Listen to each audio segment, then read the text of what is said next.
You as an identity are in your conscious mind. You actually are in there. That's where your personal identity is. And we have a tendency to say, if I talk to myself, I'm going to give myself a good talking to, and I'm going to change that subconscious. I say to myself, Bruce, don't do that again. Do this. Don't do that again. And then I say, it's very frustrating. Why? You can talk until you're blue in the face, and nothing will change. I say, why? And the answer is, and this is the most important part, there is nobody in the subconscious. There's nothing there. It's a machine. It's a record playback device, so you can talk to the machine as much as you want.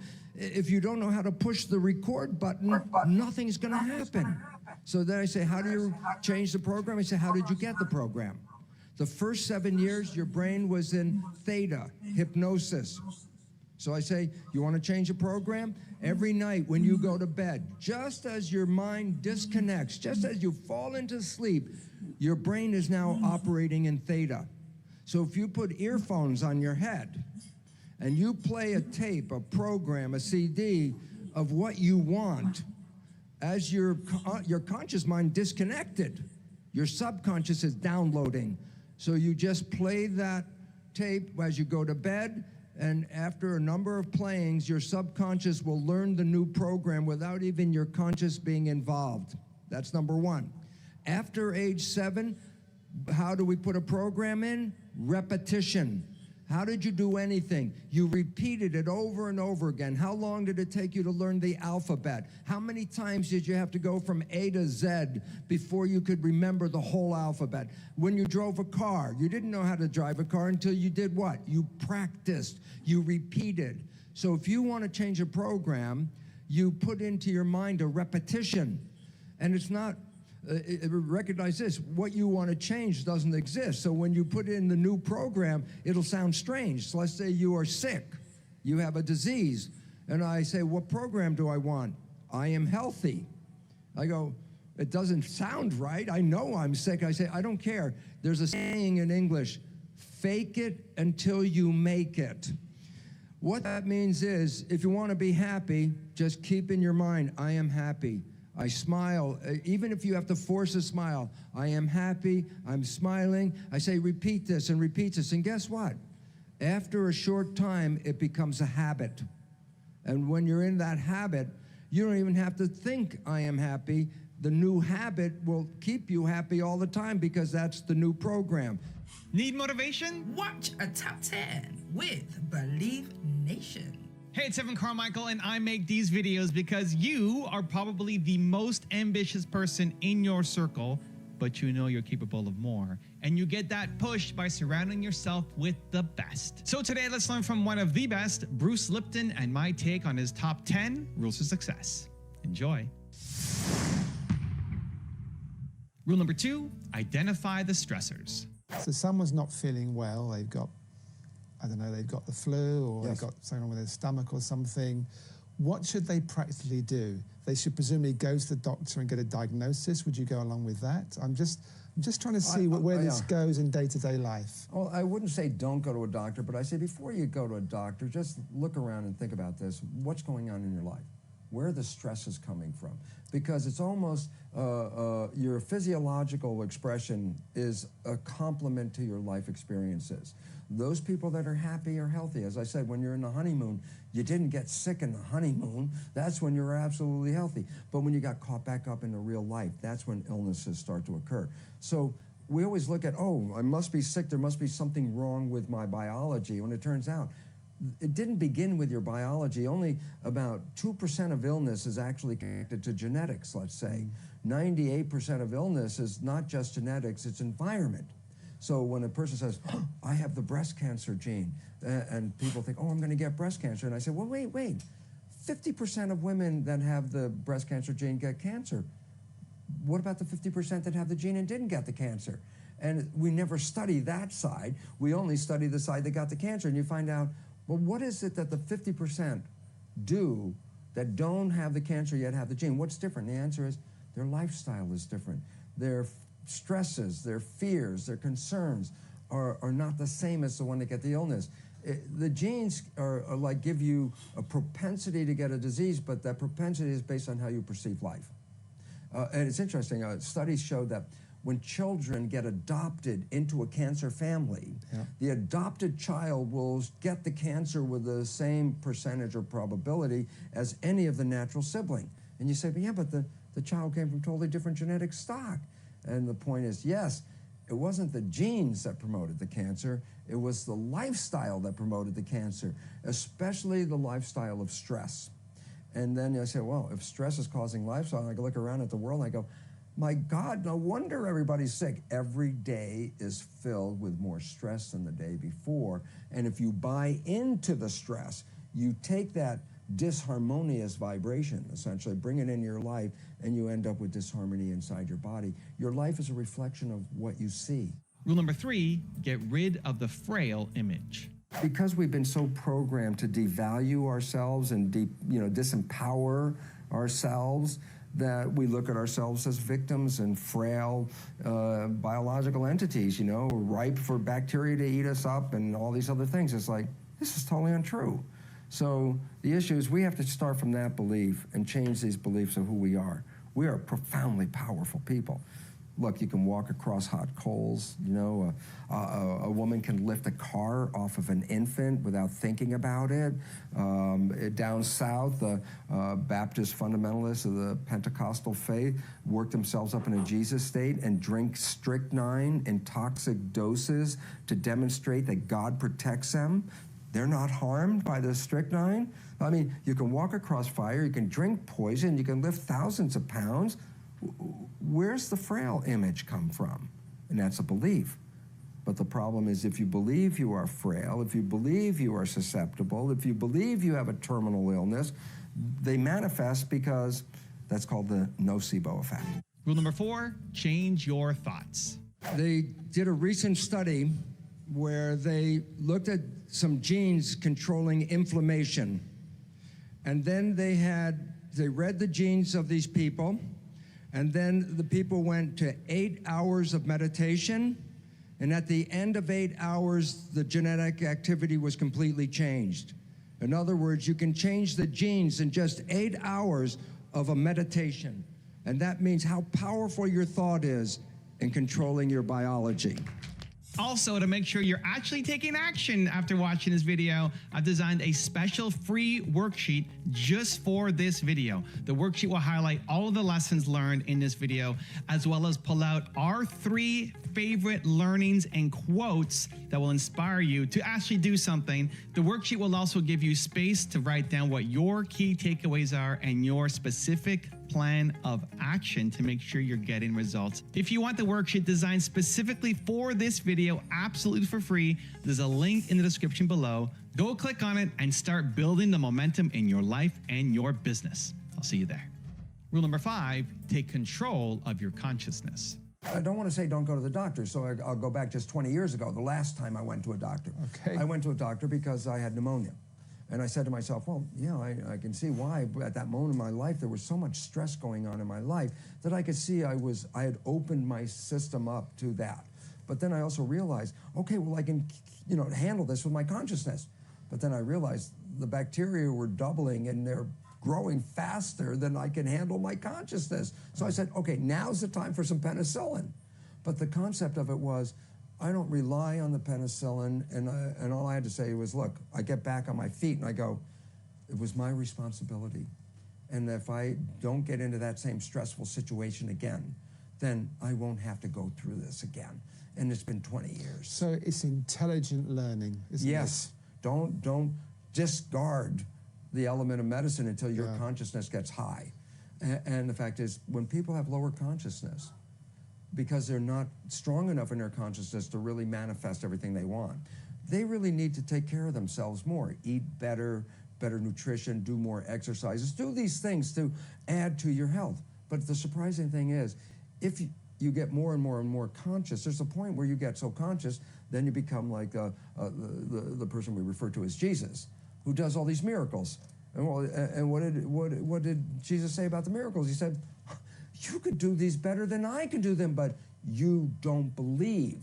And that is the absolute truth.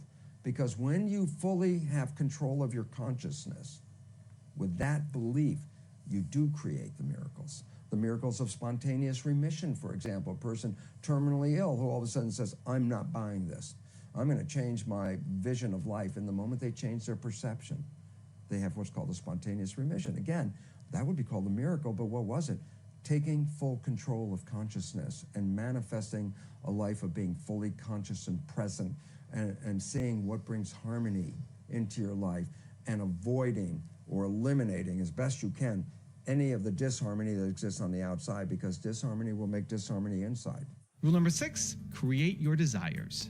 Well, I probably don't have to tell you this if you've been watching TV, reading the newspaper, going online, or even looking out your window. The world is in a state of upheaval. Crises are all over the planet.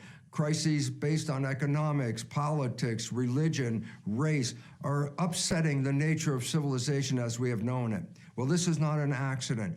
Actually, this is right on time. On time? Yes, we're facing an evolutionary upheaval.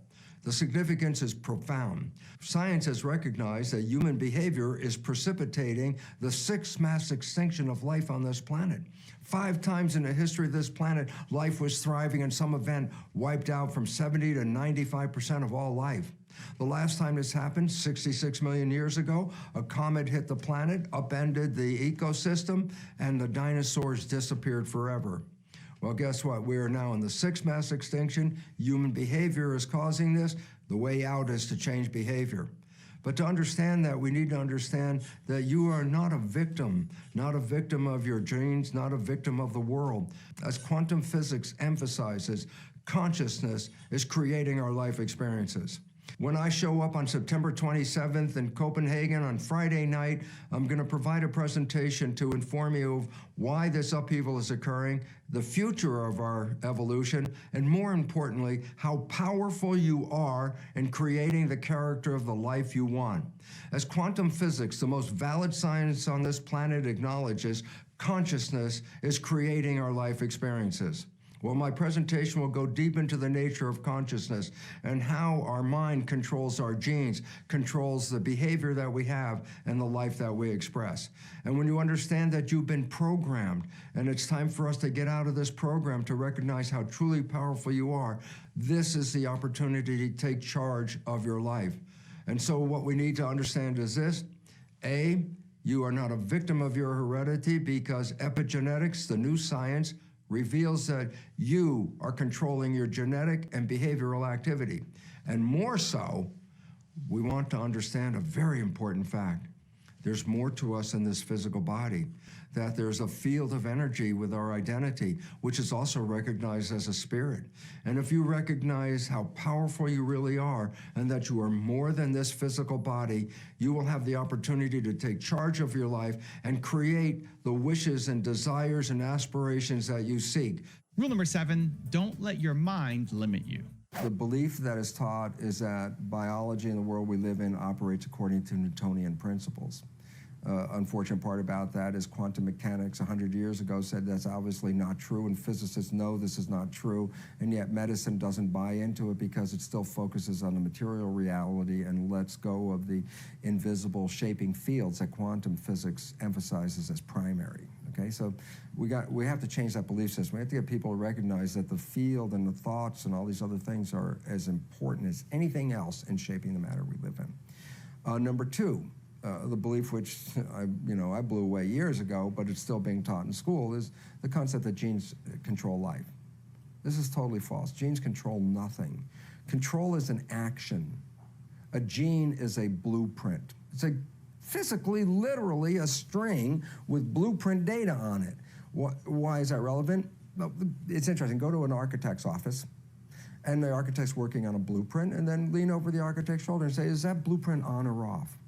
And he looks at you, the blueprint's not on or off, it's a blueprint.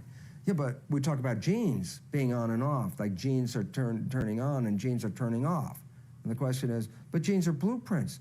They can't turn on and off. There is no on and off. It's just the blueprint. It's a pattern.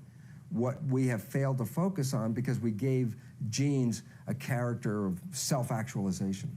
that my genes decided to do something. It's like, okay, now we're a victim of the genes. But it turns out biologists know that this is not true. Biologists know that genes are not turned on and off. Genes are read or not read, like blueprints. Then all of a sudden it says, well, it's not the blueprint that's important. If the blueprints were self-actualizing, an architect could go by a building site, drop the blueprints off, come back 2 weeks later, and the building will be there. That's what we think about animals and plants. The genes are blueprints, and they'll control all this. It's like, no, the blueprints are important. I'm not saying they're not. You got the bad blueprints, you got some problems going on here. But the issue is, it's not the presence or absence of a blueprint, it's whether the blueprint is being read. And then you say, well, then who reads the blueprint? And the answer is a contractor. And who's the contractor? The mind is the contractor. The mind reads genes. The mind can change the genes readout. Here's something so blow away that most people can't, in their conventional world, make sense of it, because it goes like this.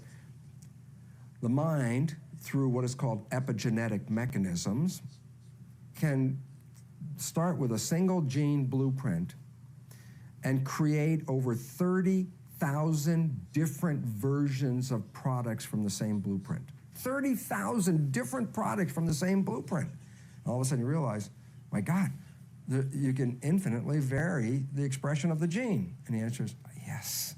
And why has this become relevant to all of us? And the answer is because many of us think genes control our lives. And yet we don't realize that we modify the readout of the gene. So we could be totally healthy and our mind can cause cancer. Our mind can cause any disease, diabetes, anything like that. And what's interesting is the flip side is some people come here with actually defective genes. And guess what? With their mind, they can rewrite those genes and make them normal. So the genes are not the limiting factor, it's the mind. Rule number 8, don't try to change someone. The simple truth is, Sadhvijay said, you cannot change anyone but yourself. And if you try and you start to realize you put all that effort in to help somebody and it doesn't come back, they're not affected by it. You're the one that's affected by it. If you know this, the best thing to do is to recognize you can be a model of what you want, but you can't really make anybody else unless they want it. They will not change. So helping somebody only works if they ask for the help. If they don't ask for that help, that you're using up your energy and it's not coming back.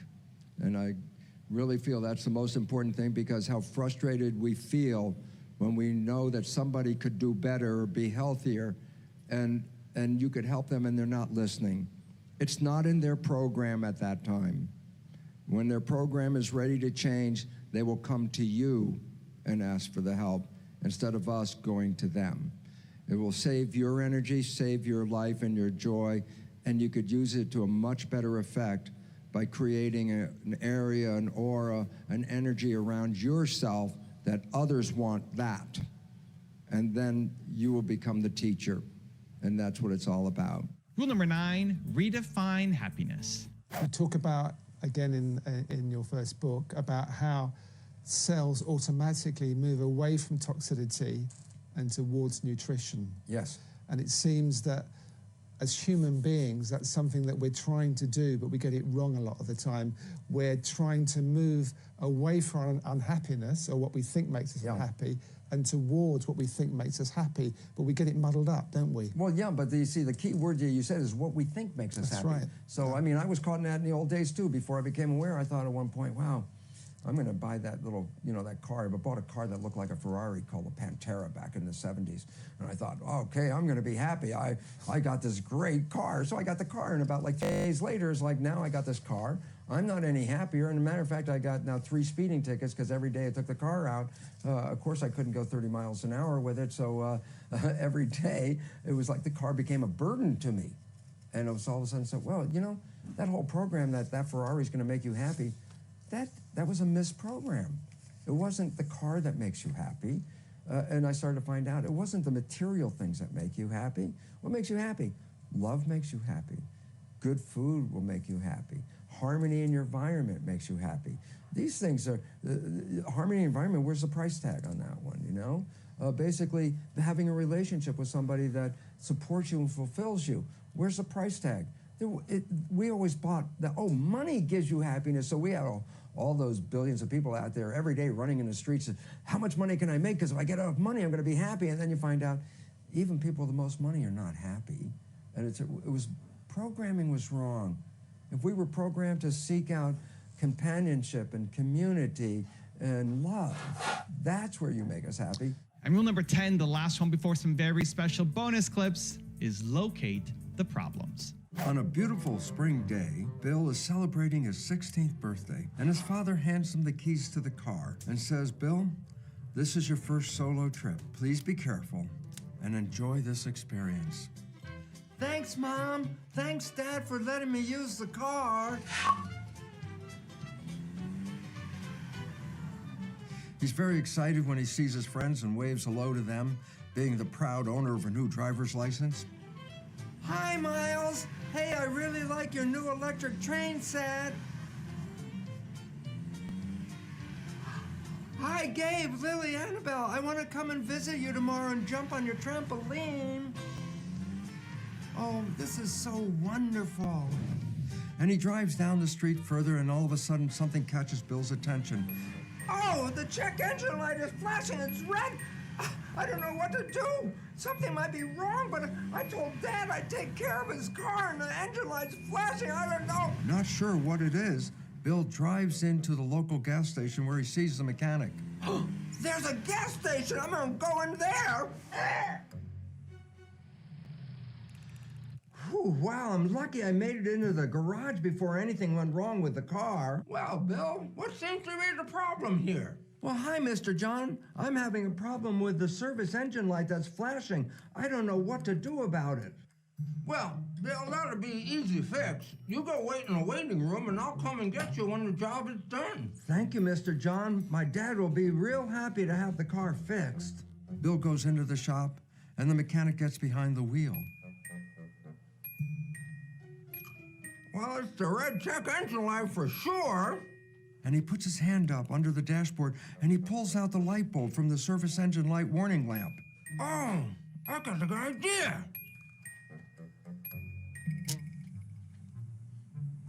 Well, that'll stop it from blinking for sure. Now the lamp isn't flashing anymore. The engine is running. The car seems to be in very good condition. Wow, the check engine light is off. I'm so happy Mr. John fixed this car because Dad would be very happy too. Happy to be of service, Bill. He feels very happy and excited about this because now he's going off to finish the wonderful drive in the country that he started a little while ago. But unbeknownst to Bill, the problem has not been solved with the issue in his car. Oh no! Oh no! Oh no! I thought the car was fixed. I thought it was fixed. And the moral of the story is very profound because it's a metaphor about life. Consider your body as a vehicle such as a car. However, instead of a dashboard with lights on it, we have emotions and symptoms that express how our vehicle is running. So we should recognize this. When we have feelings in our body and when we have symptoms, these are not negative experiences. These are very important information providing awareness messages. These are messages that something is going on in our body that we have to deal with. But by eliminating the symptom, we didn't eliminate the problem. We have a wonderful protection system called the adrenal system. And when we're really stressed, the adrenal hormones go through our system, shut down our immune system, shut down our growth and maintenance of the body while we allocate all the energy to run away. Well, this is not a problem if the fear is something like a saber-toothed tiger that shows up. We can run away and escape and then go back to growth again. I'm not saying in terms of fear to just throw caution to the wind. Yes, there are legitimate fears out there. But the extent of the fears that we've been programmed with are so overblown at this point that we are weakening ourselves. And through the stress hormones that are released in our body, we are becoming incapacitated. So therefore, it's not to let go of fear. Fear is very important. It's required for our survival. But to recognize a cycle of 24/7, 365. is detrimental to our health and our vitality. Now is the time for us to take care of ourselves, take care of our community, and take care of nature as well. And when we go inside, we must remember to reprogram our limiting fears about the world and ourselves and recognize how truly powerful we are. But to do that, we must stop the stress hormones from controlling our life. It's time for us to take our power back and not live in fear, because that is what weakens us, and it is love that empowers us. Money is the equivalent of energy, so you can buy energy with your cash. And the significance about that is if you're frugal and take care of your money and keep a balance, then you always have this energy in your bank account, energy in which you can live. However, obviously, if you waste this energy, then you actually interfere with your own survival. So you don't really want to go out and just throw away your money. And so basically, I really want to show you that this is an important insight into the nature of our own health and our biology and the world we create in this regard. That our biological system, the cells, rely on energy. Without energy, there's no life. So fundamentally, you have an energy budget that gives you life. And in fact, in the body, energy is in coins called ATP, molecules that represent units of energy. So in fact, biologists refer to ATP as the coin of the realm. The significance of ATP is this, is that ATP molecules are like units of gasoline, like gallon of gas, that are used to fuel our biological processes. So to stay alive, we have to have all this ATP. So there's an ATP account in your body right now. But the question is, how do you use this ATP? And now here's an important fact, that 25% of the total energy in your whole body is used to operate your brain.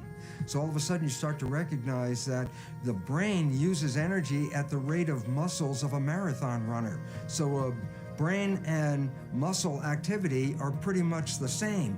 And so why is this important? Because as you're using your brain, as you're using your thinking, you are actually using energy. Now, why is this relevant? The answer is very simply this. Because the way we've been using our thoughts are not necessarily productive. As a matter of fact, sometimes our investments of our thoughts are actually counterproductive because our thoughts create a reality that we then have to overcome. So basically it says that we must start to become aware of our thoughts. And why is this important? Because thoughts represent units of energy. Every time you have a thought, you use energy. Why this becomes relevant is, if I give you a checkbook for your bank account, you don't go down the street and just write checks to people like, oh, hey, you're a nice looking guy. Here's $10 for you. And, oh, here, little girl, go out and buy yourself a little car. Here's $1,000 for you. And you don't give away your money. Why? Because giving away your money is giving away your life. So basically, you become very frugal when you have a checkbook in your hand. Now, what I'm trying to tell you is this. You have an energy budget in your body. The energy is what keeps you alive. When you start using energy and writing checks where you get no return from your energy, then it's exactly the same as writing checks out of your bank checkbook and giving away your cash. So why this becomes important is the biology of belief reveals how our thoughts create our reality. And if you start investing in thoughts that are counterproductive, thoughts like fear, or what am I gonna do, and how am I gonna escape this problem, or how's this gonna go wrong, and all these other kinds of thoughts that are negative kinds of thoughts, then realize this, you are actually not just using your energy for having these thoughts, but these thoughts are also what come into your reality. What you focus on with your thoughts, your brain will manifest as reality. And in 1925, physicists said that our vision of a universe split into an invisible energy realm and a material physical realm was a total illusion. That everything is energy. The whole thing, there is no matter in this world. And to summarize what the meaning was, a famous physicist in 1930 by the name of Sir James Jeans said, "We have been led to believe that the universe is a great machine, when in fact it is more a great thought." And the reality about that was quantum physicists have established since 1925 that consciousness is the primary mechanism of creativity of the world that we experience. In fact, a more recent article in the journal Nature, which is like a scientific mainstream journal, was an article by a quantum physicist at Johns Hopkins University by the name of Richard Conn Henry. and his article was entitled The Mental Universe. I know the last two lines in the article because they were like so powerful. And here's what the conclusion of the article was. The universe is immaterial. It's mental and spiritual. Live and enjoy. And this is so exciting because science is coming out saying it mental and spiritual. It's like, oh my God. But that's the quantum physics part. And the reality about it, why is that so important, as Sadhvijay had just mentioned, it's our thoughts that are manifesting this world. Now you could say that's a spiritual thing, and now I say not only is it spiritual, now it is fundamental basic science of the universe. And it says then the thoughts are creative. Well, if the thoughts are creative, then who is having the thought? And you start to realize, I'm having the thought. Well, then the truth is simple, as Richard Kahn Henry said, you are creating this world with your mental activity and your spirituality combined. And then all of a sudden it says, well, then if I'm creating the world, then my original belief that when things didn't go right, I was a victim.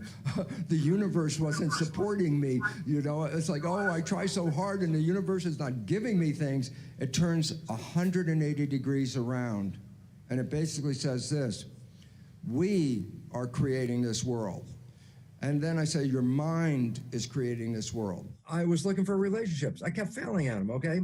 I end up in the Caribbean teaching at a medical school. The universe throws this into my lap. The perfect pickup line in the whole world is sort of like, hey, if you're not doing anything, you want to come and stay in my villa in the Caribbean and hang out? I have a villa on the beach and I got my own place and blah, blah, blah. And I still wasn't able to find anybody. But I kept looking because I said, I need a relationship. I need a relationship. So I meet this woman who comes off of some yacht and she's, you know, got a future that's like she'll do what she wants. And I thought, well, if you're not doing anything, why don't you want to come and stay with me in my villa on this beautiful island? She looked at me and then she said, I can't be with you. And I sort of like stopped for a moment. And she looked at me and she said, you're too needy. And all of a sudden, it hit me. And I said, oh my God, what am I looking for? A relationship. Why? Because you're not happy. So if you're looking for a relationship because you're not happy, then you're depending on that relationship to make you happy. So that's not a nice relationship. It's codependency. If I give you this place to stay, you will make me happy. That's a trade. You know, it's like, yes. And after she said that, I was stunned for a moment. I can't be with you. You're too needy, she said. And I was stunned. And then all of a sudden I said, thank you. Thank you very much. It was sort of a slap in the face, right? It's like a blessing in disguise, right? It totally was. It was like, wake up. And I walked away from that. And I looked at my life and said, you got this most amazing job. You teach a couple days a week. You live in the Caribbean. You got a villa. You got money in your pocket because you get paid and there's nothing to buy in the Caribbean anyways. I say, you're healthy. You got money. You got a great place to live. You have the most wonderful job. I go, you can't be happy with that? That's what I said to myself.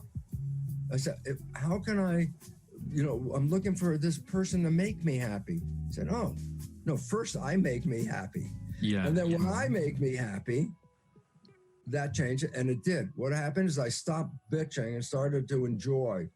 Look, don't you love where you live? Yeah, I love where I live. Do you love the sea? Oh, I love the sea. You like it? Oh, I love my job. And all of a sudden I started focusing on, hey, these are things I love. And guess what? I didn't need anybody. That's when you created abundance, and that's when people became attracted to you, right? 100%, because once I didn't need them, I wasn't like, yeah, come here. I was like, I don't care. It's fascinating how it works. Then they showed up. They showed up because I did not need. That was the word. Because need puts pressure on that other person that they have to provide. And then they didn't have to provide. It was like, hey, let me hang out with you. I don't have to provide anything. I could just be me. I go, yeah, you be you, I be me. We have a great time. And that was the beginning of reprogramming a need for a relationship until I was happy with myself. And until that, once I was happy with myself and I didn't need a relationship, you should have seen how many opportunities showed up that were never there in my life before, because the need part pushed them away. I was cloning stem cells back in 1967, 40 years ago. And the significance was, while I was doing this research, I was also teaching medical students. So I was teaching medical students the foundation of how cells work, the conventional story out of the textbook, genes control life, what we called it genetic determinism, the belief that genes control your traits, behavior, your physical characteristics, etc. And what my research revealed when I was studying the stem cells was this, very profound. I put one stem cell in a petri dish all by itself, and it would divide every 10 to 12 hours. So it'd be 2, 4, 8, 16 cells, 32 cells. After about 2 weeks, I have thousands of cells in the petri dish, but what was unique? They were all genetically identical. But then I did the experiment. The experiment was to take some cells out of the dish and put them into a separate dish with a different environment. Okay. And so the environment is a culture medium, but the culture medium to cells is like the world that we live in. It's got the air, the water, the food, all the things in it. So I take the cells out of my stem cell dish, put them in a separate dish with a different environment, and the cells form muscle. But then I went back to the same dish with genetically identical cells in it and took some cells out and put them in a different environment, and they form bone. And then I went back to the same dish with genetically identical cells and put them in a third petri dish with a different environment, and they form fat cells. And there I was confronted with this reality. All the cells are genetically identical, but they had different fate, fat, muscle, bone. And I said, simple question, what controls the fate of cells? And the answer is the environment. It was the only thing that was different because they were all genetically identical. So I started to really say, oh my goodness, here I am teaching genes control life to the medical students, and yet the cells were revealing to me that, hey, they all had the same genes, but it was the environment that I put them in, and so the environment controlled their life. And a very simple experiment that is very profound for us today is, if I took my dish with plastic petri dish with cells in it and moved it from a healthy environment to a less than healthy environment, the cells get sick. And if I were a doctor of cells, you might say, well, what kind of drugs would you give these cells? And it turns out, no, you don't give the cells any drugs. You just take the dish from the bad environment, put it back into a good environment, and the cells will innately, naturally come back to health again. Science says there are two minds that are operating at the same time. One is called the conscious mind, and one is called the subconscious mind. I say, what's the difference? The conscious mind is where you are as a spirit, an entity, a unique identity. You are in that conscious mind and perceiving the world. I say, what about the subconscious mind? It's not a creative mind. The subconscious mind is habits, things that you've learned and you've experienced in your life, and they become habits. So the subconscious mind is not thinking, creating. It's subconscious mind, push the button, play the behavior. So here's the point. When we are in our conscious mind, we are connecting our spirituality to the biology and the physical planet that we're in. And that is the creative mind. That's the one you wake up in the morning and say, oh, I wish I had this, and I desire that, and these are the things I want. And then you go out and start the day, and then guess what? 95% of the day, you are not operating from the conscious mind. Science has recognized 95% of the day, because we are thinking 95% of the day, our behavior is now controlled by the subconscious mind. I go, okay, so what's the difference? And the final conclusion of this is the conscious mind with your creativity has your wishes and your desires. The subconscious mind was programmed by other people, your mother, your father, your siblings, and your community. So what is the difference? You wake up with a wish and a desire of what you want, and then the rest of the day, you play the programs that you got from other people that don't answer your wishes and don't support your desires, and all you see is the consequence of it and go, oh my God, why is it not working? And the answer is because you don't see, because remember the name is subconscious, below conscious. So when that behavior is playing, psychologists will tell us 70% or more of the programs in the subconscious are disempowering, self-sabotaging, and limiting behaviors. So the simple reality is this. We have great wishes and desires, and yet our life is not controlled by that. Our life is controlled by the programming. And that programming is the disempowering program. So all you see is the consequence of the invisible subconscious, which will sabotage all the desires and wishes you have. And then to conclude that, what if you just didn't default to the subconscious? What if you just stayed in the conscious mind? That's called being mindful. And why is it relevant? Because when you stay conscious, keep your mind present, you are the creator of your life. And when people are in mindfulness, they manifest their wishes, their desires, and their happiness. So for all of us, it's sort of a wake-up call. You think you're running your life with your wishes and desires, it's an illusion. How do you change the subconscious mind? I say, how did it learn in the first place? I say, what was the first one? I say, theta. 7 years, brain was functioning lower vibration than consciousness. You have to slow down the brain to a much slower vibration. Then it goes into the subconscious mind. That's why hypnotherapists in the old days, they had a watch and they would swing it back and forth. So the watch would swing and they would tell the person, you're getting sleepy, you're getting tired. And the reason they say that is because that shuts down the conscious vibration. And the next vibration is theta, which is hypnosis. So to get you into hypnosis, first I have to get your conscious brain to stop. Mm-hmm. And then in hypnosis state theta, the vibration theta, then whatever is coming from the outside is not going into my conscious mind. Whatever I see on the outside is going into my subconscious program. So if you want to change the subconscious, you have to talk to the subconscious. I go, how do you do that? Well, number one, hypnosis. And I go, oh, well, I need to see the hypnotherapist? I go, no, this is the cool part. I say, why?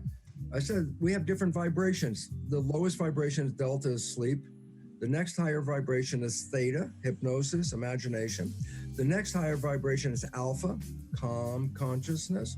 And the next higher vibration is called beta, which is like schoolroom, like what we're doing here, consciousness, okay?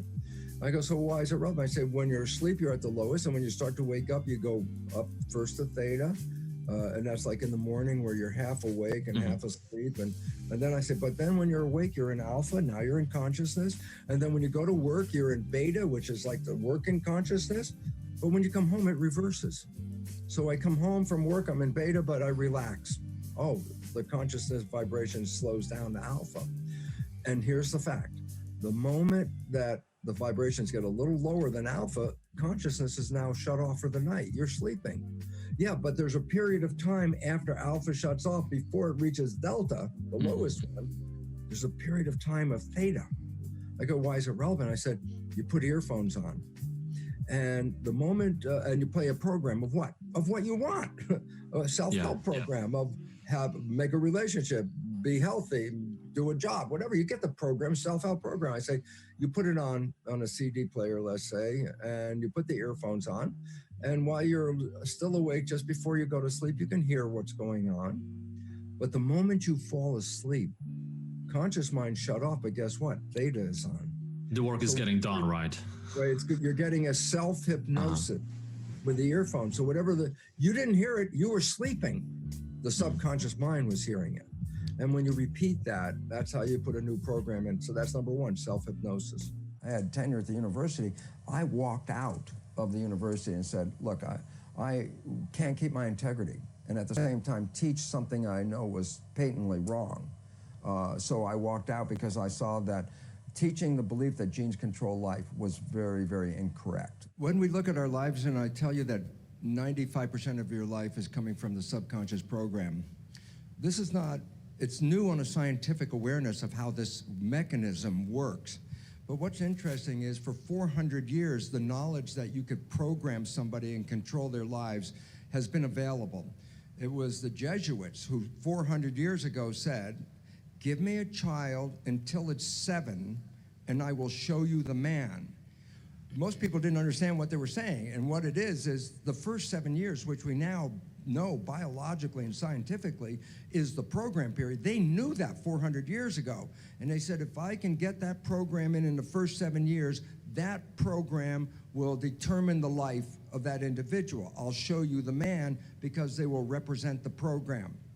Now, the really important part is, since every one of us has been programmed, the big issue is, so what were those programs? Because if I ask you, so what program did you get when you were 1 year old?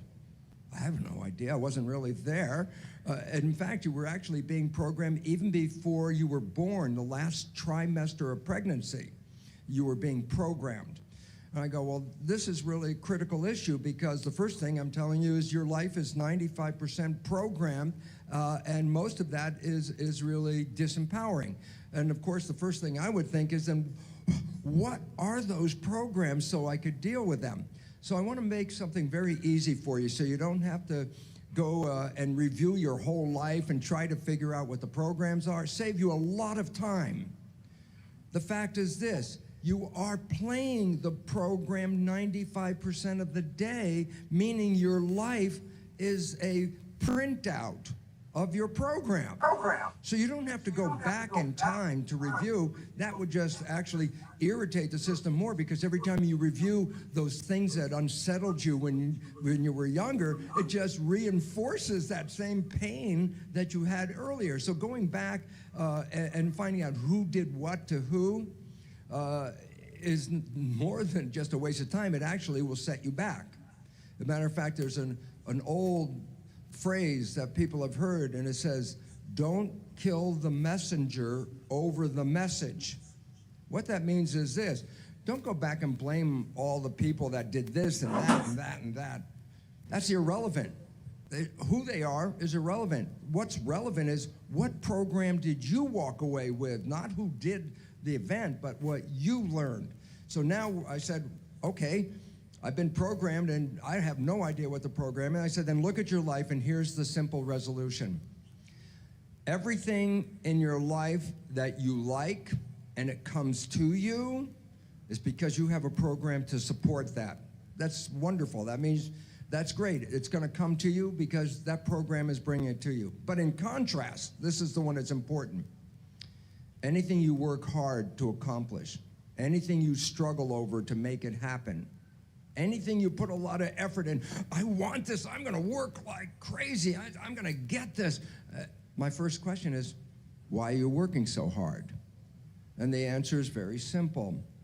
Anything you're struggling to try to accomplish, whether it's health or love, relationships, whatever it is, if you're struggling, it represents a simple fact. Your subconscious programming doesn't support that conclusion. So the fact is, what are my programs? Look at your struggle. And wherever you're struggling, the struggle is not because the universe won't provide for you. The struggle is an internal job. The struggle is you're trying to overcome previous programming that prevents you to go to that destination.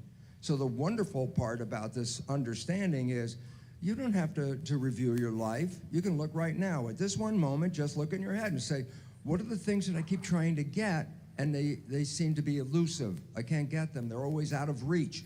I say, the universe is not holding back. It's your own invisible subconscious behavior. When you're putting in a wish and a desire, put it in as if you already have it. I am healthy. I am a good relationship person. I have a great job. What's that? I say, it's like I already have it. And yet most people don't have it. So they'll say, I want a great job. I want a great relationship. I want to be healthy. And I go, make a recording of those words. We just said that. I want to be healthy. Today, right now, Tuesday, we're going to make a recording. I say, now come back in 1 year and let's push the button on that recording. And we come back a year later and it says, I want to be healthy. I go, it's a whole year and you still want to be healthy. Still don't have it, right? You didn't say I am healthy. All you're emphasizing, I have a desire to be healthy. I want to be healthy. I have a desire to be healthy. I go, you can have that desire the rest of your life. You're not going to get healthy. Mm-hmm. You want to be healthy, you say, I am healthy. But then you look and say, yeah, but in reality, I'm sick. And I go, no. The function of the mind is to take the program and turn it into reality. So if I am sick, but I put a program in, I am healthy, the mind looks, like, well, wait a second, the program is I am healthy, but the body is not healthy. So what's the function of the mind? Create health in the body. It doesn't change the program. it changes the body. And so the idea is this: every time we put a program in, it has to be as if you already have it, in spite of the fact you could be dying of cancer. I go, I am healthy. It sounds kind of weird. And I go, don't worry about it. Just put it on I am healthy, because once it is a program, the function of the mind is to manifest it as reality. That's the part. And so my little caveat, you brought it up, I'm emphasizing it, and that was simply this: that whatever you're downloading, you have to say it as if you already have it. Because if you put a future tense on it, I will, I want, I say, if you record that, that means you will always want to have it. I will do this. You won't get there. So I just wanted to bring that in, because if we're making a program, then you must make sure it says as if you already have it, in spite of the fact you don't. Yo ho ho, and a bottle of rum. The dead man's on the la la la, the la la la. Oh wow, what a glorious day to be sailing on the sea. I should be checking my bearings at this point. North by northwest, that's right. Hank told me, take a left at the island, then follow north by northwest until I go toward the sunset. But it should be here somewhere. Kong Island should be somewhere, but it's not here. I think I better check my calculations again. So I left Port Moresby at 12, and going at 8 knots by 12:35, we should have been over here. Take the left at the island, and then we follow the tangent of the cosine of 381 for 8 minutes to the right, and then we should be approaching toward Kong Island.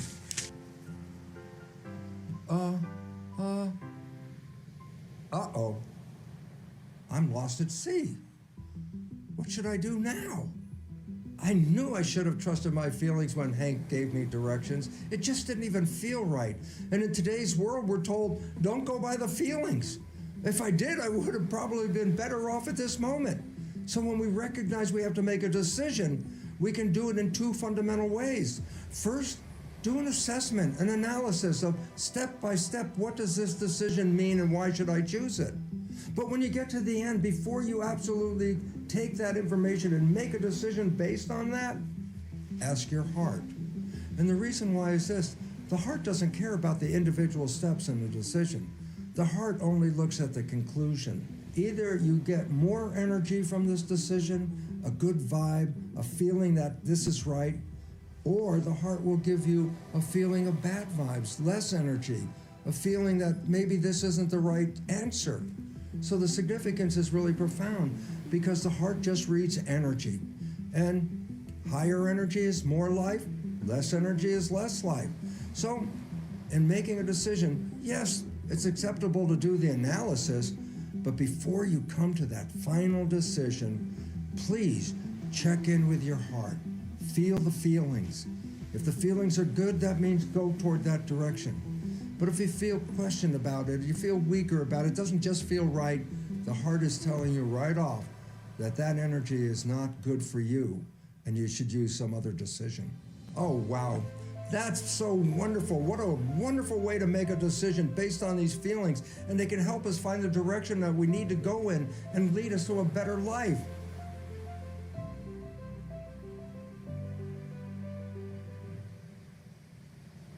Uh-oh. I guess that's not really working for me at this moment. Whoops. Oh, well. Computer, end simulation.